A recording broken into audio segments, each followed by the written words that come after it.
What's going on, guys? This is AndrewChicken and welcome back to another video. In this one I'm going to show you how to play one of the best and yet most underrated champions in Paladins, Pip. Pip is the most versatile support champion, able to be an insane healer that can save his allies with the press of a button, while also able to be extremely powerful at dealing damage and even flanking. However, a lot of people either have no clue how to play him, or only have a general idea of how to play the damage side of Pip while completely ignoring or failing to pull off the healing aspect of Pip.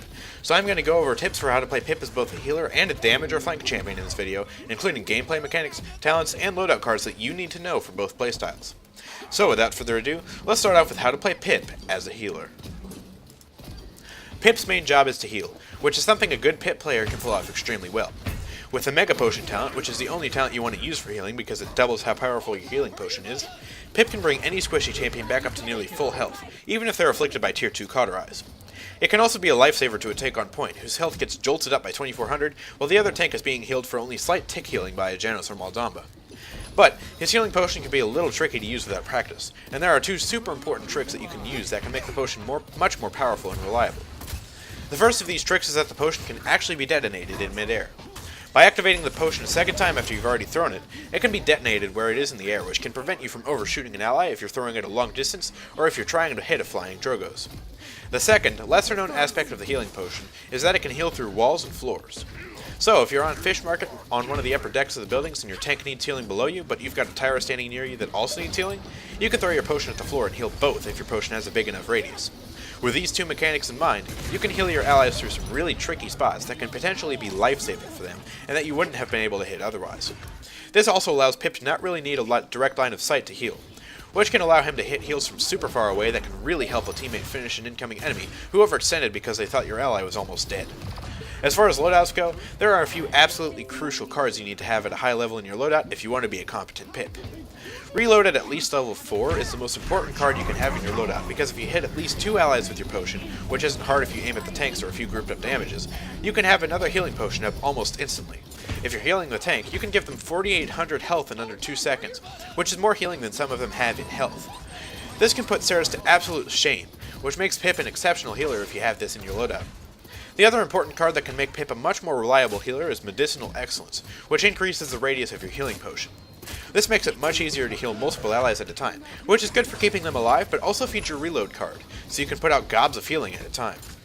Another good card that isn't entirely necessary is Gift Giver, which heals you every time you heal an ally with a healing potion. It's great for self-sustain, since you'll be healing your allies a lot with this playstyle. Other than that, the rest of the cards are just personal preference. Shrewd Move can be another great card for lowering cooldowns, which is Pip's biggest obstacle when it comes to healing. Pep in the Step can also be good if you want to give your allies a speed buff, as well as your insane mountain of healing. A good damage Pep can be a pretty scary thing to go against. He has two really strong talents that can be used for damage depending on your playstyle, with the most popular one being Catalyst because it allows for some sick burst damage on a squishy champion. Catalyst is more for sitting in the backlines than Mischief, which can be good for a flanking playstyle because it reduces your cooldowns with each shot hit, so you can self-heal and bounce around weightless a lot more often at the cost of a little bit of burst damage, although you can still flank with Catalyst pretty effectively. Combat Medic isn't all that good unless you're trying to go for a hybrid healing and damage playstyle, which doesn't really tend to work out all that well. You really only want to go for a damage Pip playstyle if you have a second healer on your team, because you won't be healing your teammates all that often if you focus on flanking or dealing damage. A damage Pip using Catalyst relies heavily on his Explosive Flask.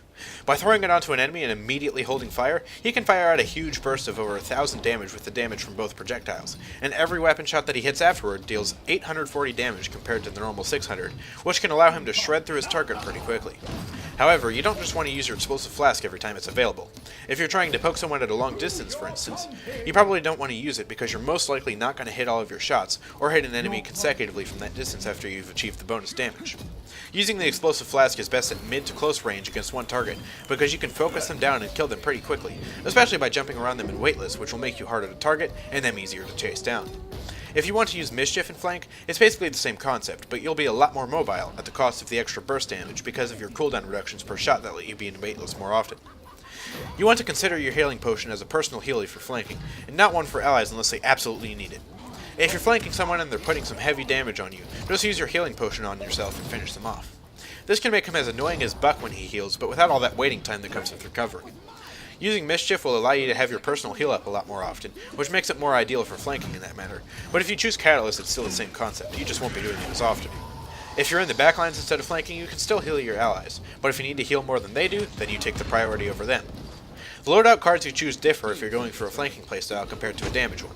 If you're going for a flanking playstyle that uses Mischief, cards that buff your weightless will really help you out, because weightless is more heavily used when you're flanking to jump around a target and make you harder to hit, while letting you chase down the enemy if they're trying to escape. From Above is pretty good because it'll let you be in weightless more often with its reduced cooldown, and Escape Artist can be pretty good if you find yourself getting shot in weightless often. Shrewd Move can help you get into another fight after you've killed someone, because it reduces all your cooldowns once you kill someone. And if you like to get really close to others when you flank, Sturdy can help you survive your own weapon shots. If you want to choose a few filler cards, ones that buff your Explosive Flask will help greatly. For a damage loadout that uses Catalyst, you really want to have side tanks because it reduces the cooldown of your Explosive Flask, which is your main mode of dealing damage. Shrewd Move helps here again because it'll let you get your Explosive Flask back sooner after you kill somebody, and Graviton will help you keep a target from getting away because it increases the length of the slow on the Explosive Flask. In this case, the filler cards would be ones that buff your weightless, which is pretty much the opposite of what you do for a flanking loadout. Pip's items are generally the same for both playstyles. Chronos is a must if you want to heal, since Pip's healing potion has one of the lengthier cooldowns in the game, and Nimble can help if you're flanking, although Chronos will be just as effective because it lets you be in weightless more often and reduces the cooldown of your Explosive Flask. Morale Boost can be a great option for a damage Pip if you want to be a huge annoyance to the enemy frontline, but I wouldn't really pick that one up for healing Pip, just because he can get his ult back fairly quickly if he's doing a good job at healing.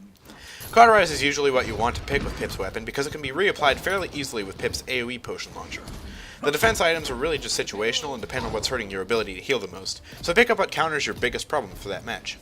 Either Life Rip or Kill to Heal with Pip would be good options for the healing item, but since Pip is a healer, if he heals an ally and they kill something shortly after, it counts as an elimination for Pip. So Kill to Heal would probably be the better option for a healing Pip. However, since he is a healer, green items are probably what you want to pick up last, since he can just easily heal himself with his healing potion. Anyways, those are my tips and tricks for playing one of the best support champions in the game, Pip. Did these tips help you out? Let me know in the comments section down below. Also, be sure to drop a like on this video if you enjoyed, and subscribe if you want to see more content like this from me. If you want even more tips or just want to play with me and other good people, join my Discord using the code in the description. Anyways, I'll see you guys next time. Peace out.